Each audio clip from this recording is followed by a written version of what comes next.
Hello everyone, today I will show you how to add new email categories in Gmail.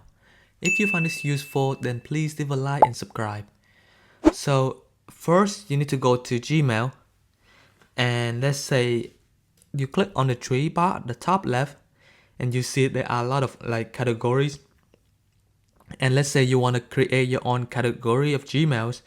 What you want to do is you want to scroll down and then click on create new.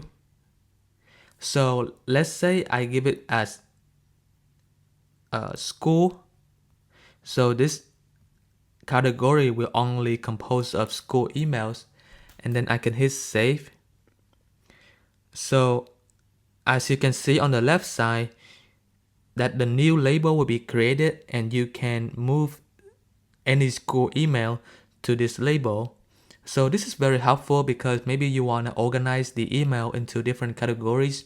So by creating new category, you'll be able to move the email around and make it more organized. And if you find this useful, then please leave a like and subscribe.